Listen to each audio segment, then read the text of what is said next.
Hello and welcome to the Fit to Transform podcast, where you learn how to train and diet effectively and, most importantly, how to maintain those results for life, once and for all.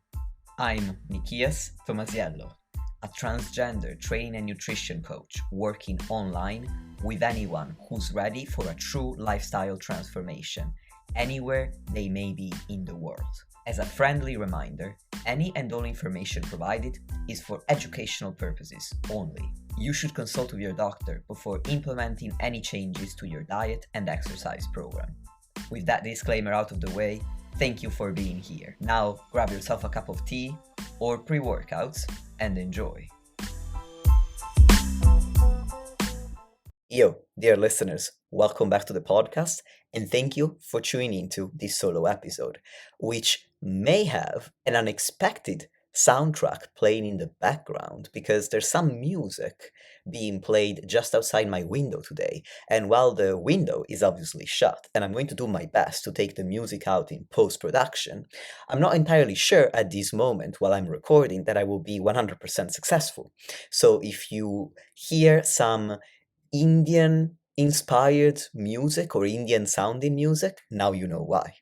Anyway, in today's episode, I want to talk about some advanced fat loss suggestions that are going to be especially applicable to people on a lower calorie budget.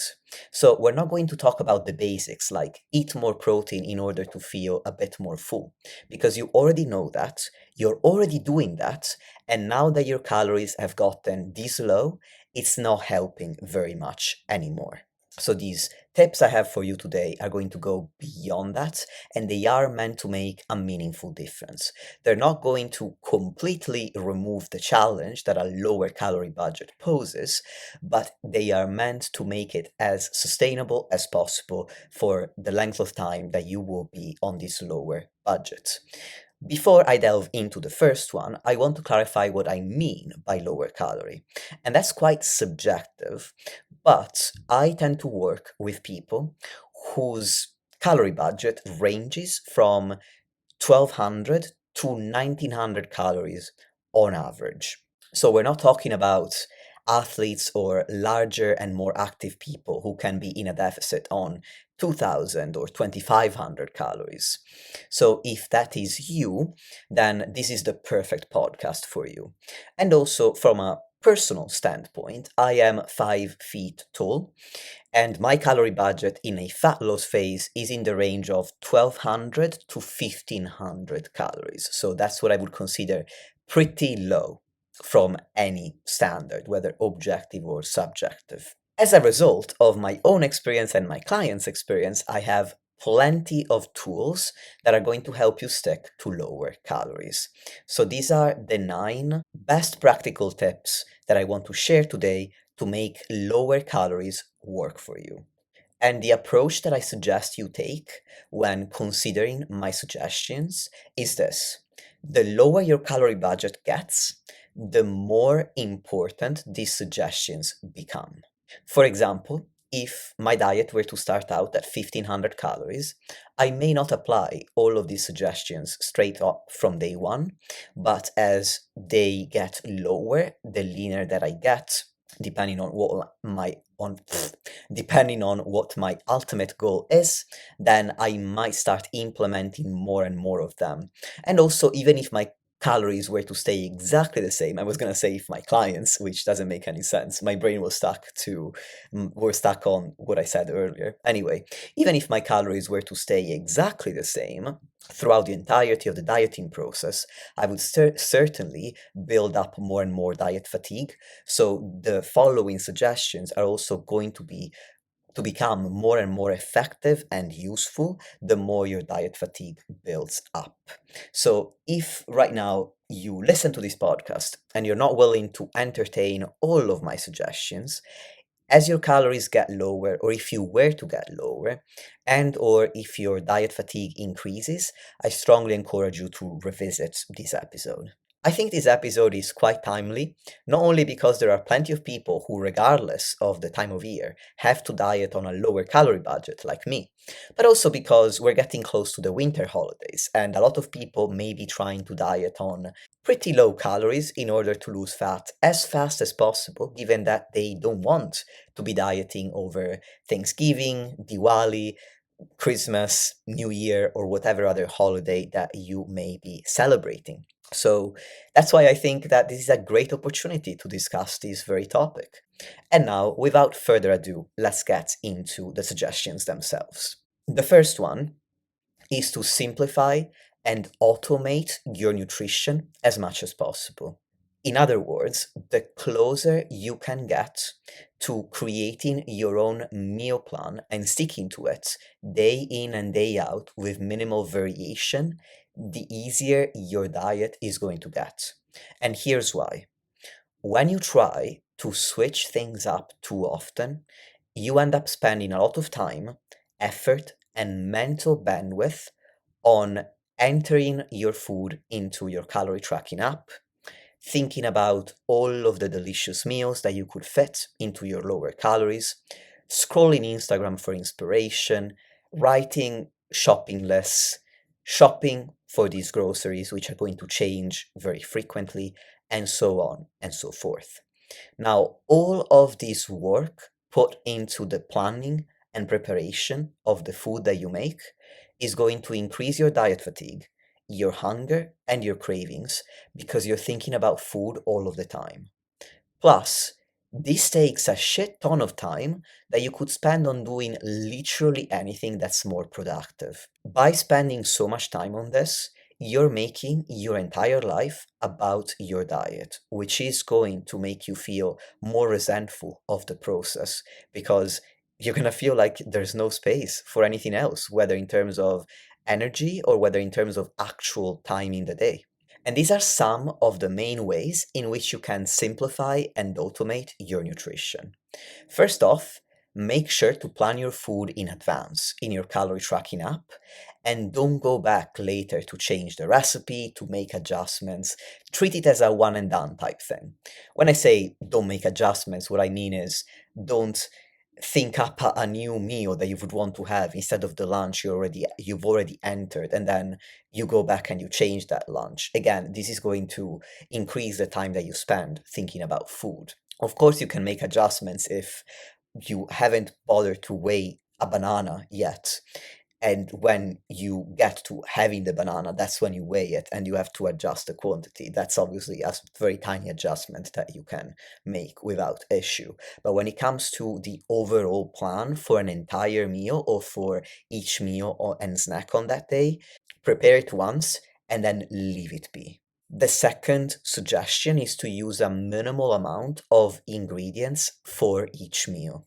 Stick to one protein source, one or two vegetables or types of fruit if you're making a fruit salad, one carbohydrate source, and one dietary fat source, which is optional if you have the calories, and or a type of dressing, which is also optional if you have the calories, or you can always use 0 calorie dressings like herbs, spices, salt, and pepper. In some circumstances, this is not entirely realistic. For example, if you're vegan, you might need more than one protein source due to the fact that you don't get your protein from pure protein sources. And when I say pure, I'm not saying that the animal-based sources are better. What I mean is that a chicken breast is primarily made up of protein with a tiny bit of dietary fat. So we could call it a pure protein source in that the major macronutrient is protein.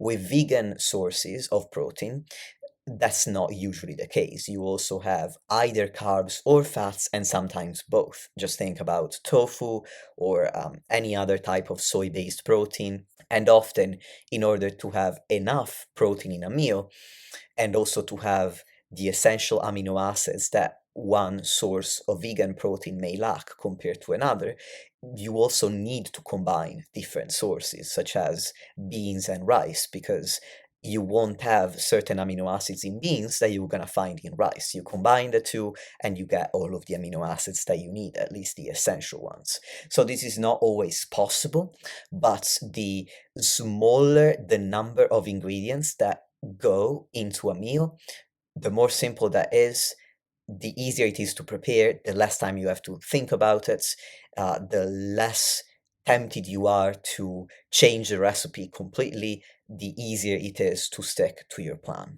And the final suggestion here is to minimize your diet variety. And as a note, nutritional diversity, as I've mentioned time and time again, is important for your well being. So you don't want to be eating the exact same meal for breakfast, lunch, dinner, and snacks. But you also don't need entirely different meals and snacks every single day.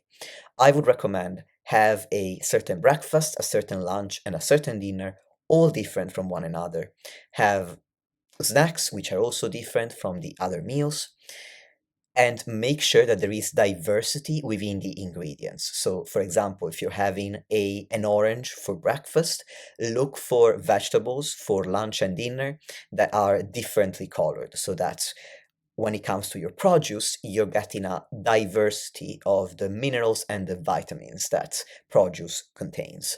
Similarly, if you're having a yogurt for breakfast, let's try not to have just dairy in for lunch and for dinner and your snacks, but you might have a yogurt for breakfast, salmon for lunch, chicken breast for dinner, and then as a snack you might have a protein bar, for example. And if you get bored, you could have a meal plan A and then a meal plan B with entirely different meals and snacks. And then you alternate the two within the same week so that you don't get as bored, basically. But I would not recommend changing what you eat to a large extent every single day or even week to week.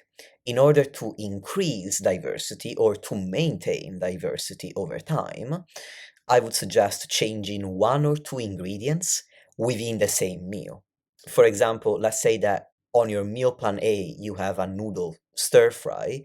In week one, you might be making it with chicken breast, and then in week two, you choose lean beef. After a few weeks of cycling through these same meals, that's when I would consider a whole new recipe. But I would certainly take the approach of introducing an entirely new meal and rotating out another one less frequently than just changing up one or two ingredients, especially the lower your calories are. Now, let's move on to tip number 2 to master lower calories and stick with them more easily. Have big ass meals instead of teeny tiny snacks. I'll give you a little bit of a personal anecdote. I used to eat religiously 4 times per day because I thought that meal frequency was important in order to maximize the benefits of protein intake on muscle growth. First and foremost, the evidence at this point has changed my mind on this, in that it seems like as long as your total daily protein intake is high enough, protein frequency might not be as important as I previously believed. So if you're eating enough protein in total for the day, whether you do that over 3 meals, 4 meals, 5 meals, or more, I don't think it makes a significant difference. I think if you were to go below a frequency of 3 times per day when it comes to eating protein, and at least 20 grams of protein per meal, there could potentially be a difference, but the jury is still out on that. I am waiting to see more studies coming out comparing 2 meals or less to 3 meals or more. In any case, in addition to the evidence changing my mind, I also found that when I'm dieting on 12 to 1500 calories, 4 meals a day means that I'm eating 3 to 400 calories per meal. And even if I'm pulling all of my hunger management tricks out of the metaphorical hat, I never find myself particularly satisfied at the end of these meals, and I also don't stay satiated for very long. In fact, within an hour or so, I'm already thinking about the next meal. So, for this reason, the new approach I've been taking is to cut out all of my snacks and just eat 3 meals per day. I tried two, but I found that it didn't really work for me very well because I would spend too long in the morning fasting. And while at first it seemed to be fine, I realized over time that I was getting some symptoms that weren't necessarily belly hunger. And that's why I thought that I was fine, but they were symptoms that I ended up recognizing as symptoms of not having eaten enough. And so I decided that 2 times per day, unless for some reason I just cannot eat a third time, don't make sense for me. But I tend to eat just 3 meals per day, especially in a deficit. And when you're on a lower calorie budget, I recommend that you do the same, especially if you're struggling to stick to your calories right now. Because if you remove your snacks, you're going to be able to allocate a couple extra 100 calories to your main meals, and it can make a big difference. I will also say that the change in meal frequency, if you're used to snacking, can throw you off for a few days, in that you might find yourself expecting a snack psychologically at the time when you used to had it. You used to have it, sorry. But once you get used to it, you'll likely find that you don't really need as many snacks as you might think, because you're more satiated after each of your now larger main meals. If for some reason you prefer or need to have snacks, but you would still like to have higher calorie main meals, then I would limit your snacks to low calorie, nutrient dense food choices like protein powder mixed with just water, or 0% fat Greek yogurt, fruit, and or vegetables. Basically, the lower the calories you can make, well, or rather, the lower the calories of these snacks and the greatest the nutritional benefit that you get, the better. Let's move on to tip number 3. Make your meals less palatable, because the more enjoyable your food is, the more of it you want and the more you think about food throughout the day. Importantly, I'm not suggesting that you make your meals as disgusting as possible, because that can also backfire, in that if you hate your diet, you're more likely to want to stop doing it. But you also don't want them to be too tasty, especially if you're currently struggling with the lower calories. For example, if you add a tablespoon of 0 calorie sauce or 0 calorie syrup every now and again, that's really not a big deal. But if you're adding these 0 calorie ingredients that increase the palatability of your food to every single meal and snack, and you're not just having a tablespoon, but you're dumping half the bottle on your food because you're chasing that tastiness, then you're probably going to experience a lot of unnecessary cravings, which you could curb by simply keeping your food plainer. On the plus side, from this perspective, the deeper into a fat loss phase you are, the leaner you get, the tastier your food becomes, which is actually a very fascinating form of metabolic adaptation. Your body is making your carrots, for example, taste better in an attempt to encourage you to eat more and transition out of a calorie deficit. Because remember, if your body is adapting to the deficit, it's because it doesn't want to lose any more fat. Your body isn't necessarily aligned with your goal of fat loss, it's aligned with survival, the goal of survival. And a prolonged calorie deficit and getting very lean from your body's perspective is a threat to survival, because it's perceived like a famine. Of course, from the perspective of your brain, you know that it's not a famine and you are making a conscious choice, but it doesn't mean that your body is on board with that. In any case, this is to say that when this adaptation occurs, even if you were to make your meals less palatable, you'll still enjoy them, and maybe even more so than when you're not in a deficit. Going back to the example of the carrots, in a deficit, you might think that carrots are your favorite vegetable. And then you get out of the deficit, and after a few weeks, you're like, I wonder if these carrots are not in season anymore, or if it's a bad batch or something, because they don't taste the same. And they're probably exactly the same, but you're no longer so diet fatigued and your taste buds have readapted backwards, essentially. Now, tip number four, I call this my half and half volume eating strategy. Here's how it works. What a lot of people do when they go from maintenance calories or a surplus into a deficit is that they keep the exact same starchy carbohydrates, like bread and pasta, that they were having on the higher calories. But now they eat smaller portions. Now, this can work when you don't have a ton of diet fatigue and you're just not struggling with your calories. When you start struggling, the smaller portion is not very helpful. So at that point, you still want to get a taste of these foods because you like them, I assume. That's why you're keeping them in your diets. But you also want more volume. And here's where the half and half volume eating strategy comes into play. You are going to replace half or more of your typical portion of the starchy carbohydrates with either vegetables or a low calorie alternative to these foods, or both. Because what this is going to do is it's going to net you a far larger and more satisfying portion for the same or fewer calories without giving up or removing the starchy carbohydrates that you enjoy. And as a bonus, you're also eating more nutrients and more fiber. So let me give you some practical examples. You can make oatmeal with a smaller amount of oats and replace some of the oats with cauliflower rice or pumpkin puree. You could reduce the amount of rice that you have and replace it with cauliflower rice or riced sweet potato, which is available in the UK. I'm not sure about the US, but I know that cauliflower rice is pretty ubiquitous.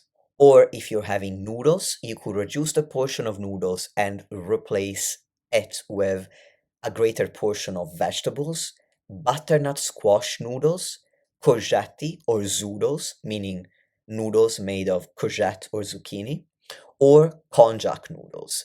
And konjac noodles are the zero calorie noodles that you might also know as glucomannan noodles. That's another word for konjac. Basically, those noodles that have close to 0 calories per serving, and they're usually quite high in fiber. They're also called keto noodles because they lack carbohydrate apart from the fiber. If you're having these noodles, though, I would recommend avoiding an excessively large portion. I would stick to the serving size on your package once or twice a day, because if you have too much, you could have too much fiber and experience distension, bloating, and other digestive distress. So experiment, and when you realize that your digestion isn't as good as it used to be, especially when it comes to bloating and distension and potentially gas, then I would consider how much of these konjac noodles you are consuming. Personally, I really like making oatmeal with cauliflower rice, so I'm going to tell you how I usually make it. At the moment, the best recipe I have found to make a large portion, so a high volume portion of oatmeal, but also a portion that's not soggy or soup like, because there are some techniques that I found to increase the volume of the oatmeal, but all of these techniques come down to adding a ton of liquid, whether that's water or egg whites or some other liquid like that, that's low in calories. And the result is that you get this massive bowl of soup that I personally don't like in terms of texture. If you like it, then knock yourself out. Just go to Google and Google Reddit high volume oatmeal. Reddit is a treasure trove for recipes that are high in volume for a calorie deficit. There's a whole Reddit thread called volume eating, which I will take a look at. In moderation, as I said, we don't want to be spending too long thinking about recipes and such, but I think it is very useful to have these resources at hand when your calories get low. Anyway, my particular way of making oatmeal prevents this soup-like texture from occurring, so it might be slightly less volume that you would have if you were happy with that texture, but I'm happy with that trade-off personally. And also, it's not so much cauliflower rice that I'm just tasting the cauliflower now and no oatmeal. So I am using 30 grams of oats, which are around 115 calories. Then I'm using 100 grams of cauliflower rice, which is about 20 calories. I'm adding a pinch of salt, and I'm adding 115 mils of liquid. Now, if it's 110 or 120, it doesn't make that much of a difference, but don't add more than 120 or so, because I found that that was enough to make the oatmeal soggy. Again, your mileage may vary. If you don't mind soggy oatmeal, then knock yourself out. I then microwave them on a lower potency than my microwave is capable of. Normally, the my microwave on full power would reach 900 watts, whereas I set it to 6 to 700, or actually, no, let me think about that, because I have to set it on 80 instead of 100, so I'm gonna have to work out the percentage. So yeah, I set it to 720 watts basically, so 20% less of the full power. And I microwave the oatmeal for 2 minutes, then I stir it, and then I microwave it again at the same power, 720 watts, for an extra 2 minutes. And I have also discovered that if you leave it in the fridge to cool down overnight, if it cools down or it cools off, the volume increases for some reason. I am not a chef, I can't tell you why, I just know what I know. So this is my high volume oatmeal recipe using the half and half volume eating strategy to add more flavor without adding a lot more calories. I do add about 50 mils of 0 calorie syrup. So it's 2 tablespoons, 3 tablespoons, but that's also the only occasion when I use a lower calorie syrup. So I don't mind that I'm using 2 to 3 tablespoons all at once, because it's just once a day. And then something like cinnamon. Right now, I find it really comforting in winter to add cinnamon flavored 0 calorie syrup and then a sprinkle of cinnamon, the actual spice, on top. Anyway, moving on to tip number 5, choose your condiments, dressings, and other extras smartly. For instance, a tablespoon of mayo, which is 15 grams, contains 102 calories. If you're on 1500 calories, that's nearly 10% of your total intake per day just on a tablespoon of mayo. It's really not a smart way to spend your calories. You could eat 140 to 150 grams of potatoes, which is a baking potato, small to medium size, for the same amount of calories. And that's 10 times the same volume as mayo. And potatoes are arguably more nutritious than mayo is. So instead of splurging on these higher calorie extras, you can replace them with the lower calorie version. This is the easiest and most intuitive way. So this way you can either have the same portion, but for fewer calories, or a bigger portion. And even the bigger portion may still be fewer calories than the original higher calorie option. For instance, 15 grams of low fat mayo tends to contain around 40 calories, which is less than half of 102 from the full fat version.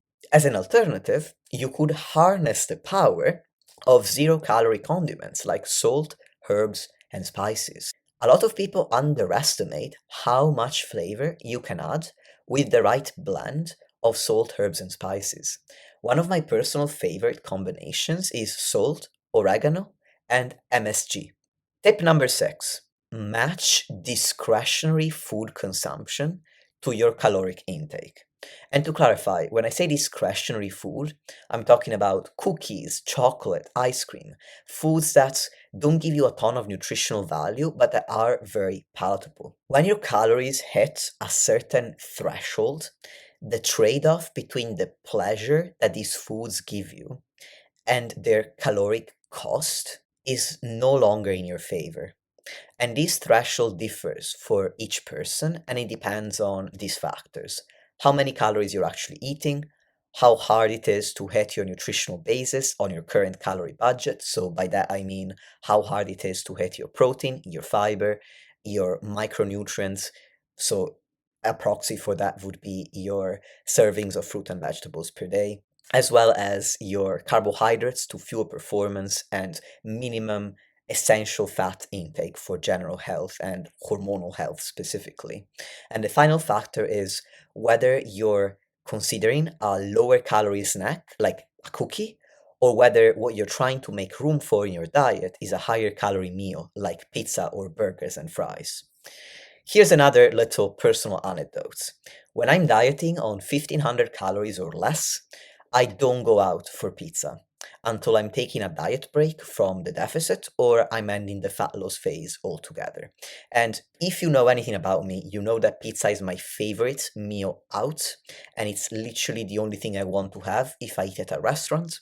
I mean, not literally. There are a couple other things that I could have, but I don't enjoy them as much as I do pizza. Even so, the trade off just isn't worth it to me because I could save calories for pizza across the week. I could have 1300, 1400, 1200 calories for a few days to increase my caloric intake on one day. But it's already hard enough to hit my macros, manage hunger, train at a high intensity and with enough volume, and enjoy the dieting process when I'm dieting on 1500 calories.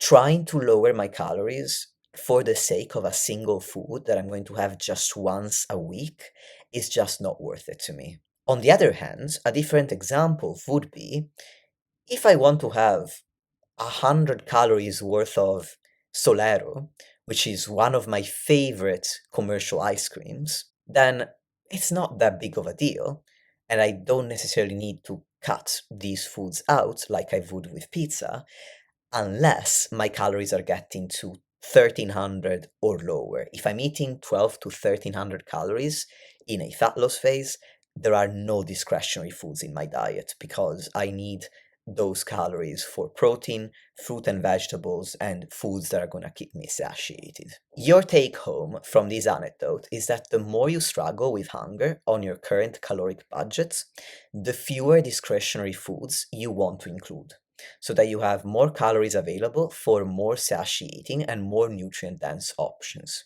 Again, you don't have to preemptively remove all of your discretionary foods from day one of the diet, but you want to become more and more conservative with these foods the lower that your calories get. I would start by reducing and or removing the bigger, higher calorie meals first, and then moving on to the smaller snacks until if your calories get that low, then you're no longer having discretionary foods, at least in the short term, until you're done with the diet. And that can happen if you're dieting for a photo shoot or if you're trying to get lean for a bodybuilding competition. Moving on to tip number 7, plan more calories for the most active part of the day. And this is pretty self explanatory. You want to eat more calories when you need them the most, and especially around your resistance training sessions. And I'll tell you why. For one, while it's harder to build muscle in a deficit, it's definitely easier to at least maintain muscle, if not build a little bit, if you're well fed before and after training. Second, if you don't eat enough around higher than average amounts of activity, you might not feel all of that hungry in the moment because some exercise actually suppresses appetite in the short term, but you can end up disproportionately hungry later on and usually at the end of the day. And this is actually one of the reasons that can contribute to evening or nighttime overeating. Let's have another personal anecdote, because why not? I've been through so many dieting phases, I have plenty of stories to tell you. So, I used to train at 7 a.m., and I would do most of my steps before lunchtime. So basically, I was the most active in the morning, and I would get pretty hungry by 11 a.m., even if I had had breakfast and I wasn't in a deficit. And if I were dieting, if I didn't have enough food, then at dinner time, I would have probably wanted to eat my whole fridge, the table, and maybe even my partner. Not to mention that my training performance would have taken a hit as a result of the insufficient morning fuel. And that's why when I followed this pattern where I would train at 7, I would have a substantial breakfast, then I would have a mid-morning snack, and I would also have a pretty satisfying lunch, or as satisfying as lunch can get in a deficit. As a result, dinner was my smallest meal of the day, but I really didn't feel the need for a bigger meal because I had supported my activity levels in the morning and I hadn't moved much after lunchtime. And this is really important because I find that a lot of my clients who tend to overeat at night or oversnack at night are afraid of having bigger meals during the day because they are making them smaller on purpose, expecting that they need to save calories for the evening time. And that actually comes to bite them in the ass come dinner because they're accumulating this hunger, which then comes out whether they feel it or not during the day. And in many cases, clients tell me they're not hungry or they don't feel hungry, but they're getting these delayed hunger at the end of the day. And usually that's because you are stressed throughout the day. And in a lot of people, stress suppresses appetite. And then at the end of the day, adrenaline comes down, you're no longer working, you're starting to relax, and that's when your hunger comes back in full force. So they can find it scary when I start suggesting, hey, let's make your earlier meals bigger. And trust me on this, you will find yourself overeating or oversnacking less. So I appreciate if you're a little bit worried, but trust me, this works. Tip number 8, don't eat when you're not hungry, even if it's time. And this tip is for people who, like me, were brought up on the idea that a certain time of day is time to eat. For instance, for me, it used to be such an ingrained habit that when the clock struck 10 o'clock, it was time for a snack. And on autopilot, I would make myself said snack and then eat it without even thinking about it. But if I had stopped and if I had asked myself, do I really want this right now? Maybe I wouldn't have always had it. And in fact, since I've been paying more attention to my personal preferences and feelings of hunger and fullness, I've recently cut out my mid-morning snack altogether. As I said, I went from eating 4 times a day, and one of these times was my mid-morning snack, to just eating 3 times a day. Eating when you're not hungry isn't always a big deal, and sometimes it's necessary. For instance, it's not a big deal at maintenance calories because you have plenty of calories in your budget. And in a surplus, it's sometimes necessary in order to get all of the calories that you need to eat in you. Because I have several clients who are not hungry in a surplus and they really struggle to eat enough. However, in a deficit, eating when you don't need it can mark the difference between sticking to your calories and going over said calories because you're starving later on. And the lower your calories get, the more mindful you have to be of when and how often you choose to eat. And sometimes you're not even going to choose between eating when you're hungry and eating when you're not. Sometimes you have to choose between eating when you're less hungry and eating when you're more hungry. So if you are lean enough, you're diet fatigued enough, and your calories are low enough, you're always going to be hungry. So there is no time of day when your brain wouldn't think, I could eat right now.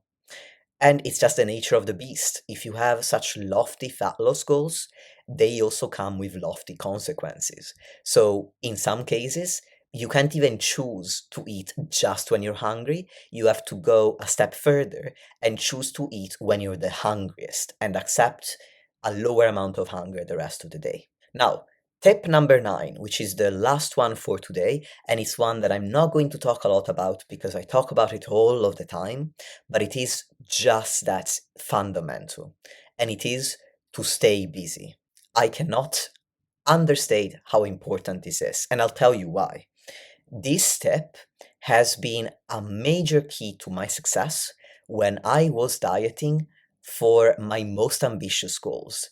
My hardest diet to date was a 2022 diet that I did for a photo shoot where I was the leanest, the most muscular that I have ever been. I was in my best ever body composition in terms of carrying the smallest amount of muscle of fat possible and the greatest amount of muscle mass possible at the same time.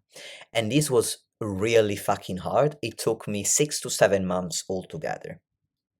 Staying busy, keeping myself occupied was one of the tools that helped my consistency the absolute most. Because when you're bored, you have more time to think about food. And if you're already hungry because your diet is hard, you're already thinking about food even when you are busy, just to a lesser extent. So sometimes being busy doesn't even completely mute the food thoughts, it just lowers the volume. But that can still be extremely beneficial. And if you're bored and you have more time to think about food, and you're indulging those thoughts at full volume because you don't have the lowered volume benefit of keeping busy, now you're more likely to get cravings or to experience genuine hunger to a degree that you're not comfortable with, and you end up overeating. But also, the benefits don't end with this. I did another photo shoot, not a second one, because chronologically came first. My first photo shoot ever happened in 2021 after 6 months of dieting. And at the time, I put a lot of pressure on myself to get really lean. So I spent every waking hour thinking about the diet.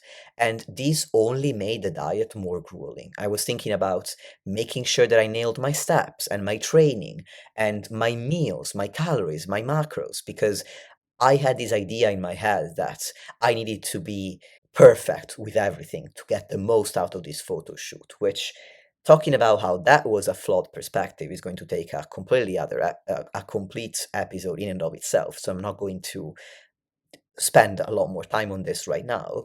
But the point is, I didn't even get as lean as I wanted to by the end, even though I was consistent.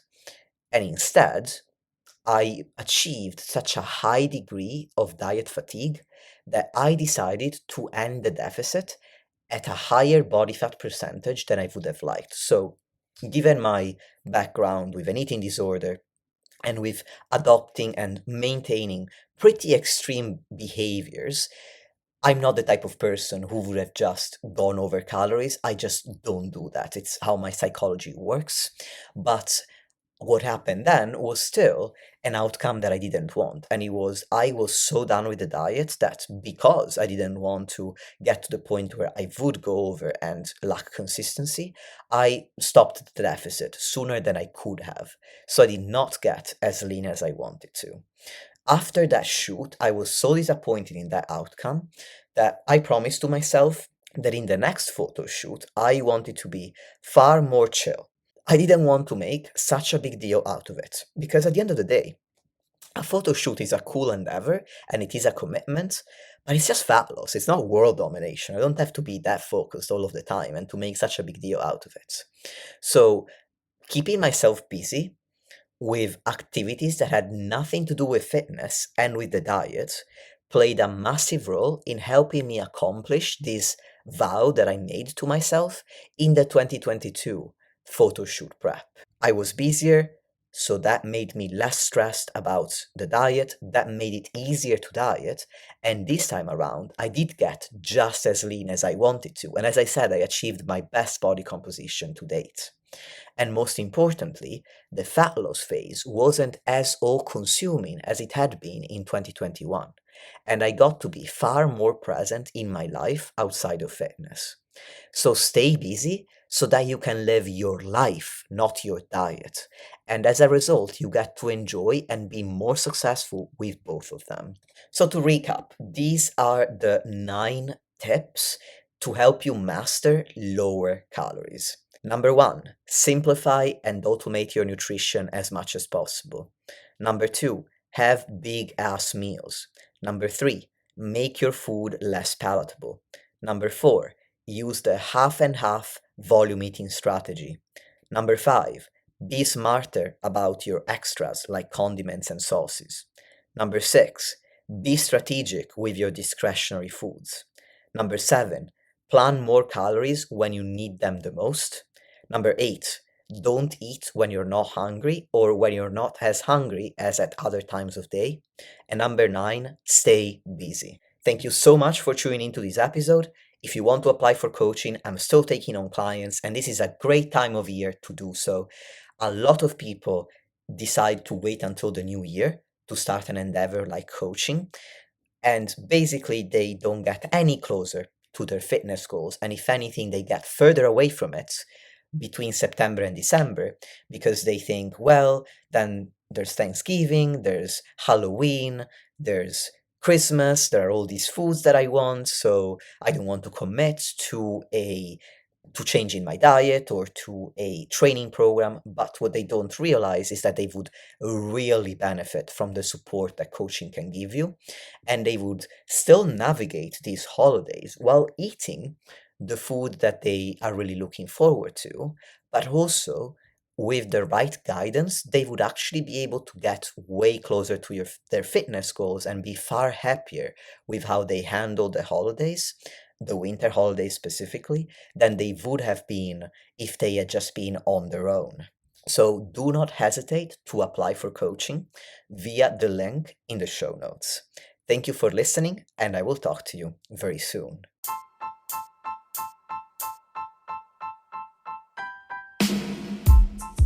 Lastly, if you want to support the podcast and help me reach more people, please leave a 5-star rating or review on any podcast platform that you're using. Thank you very much for listening, and I'll speak to you soon.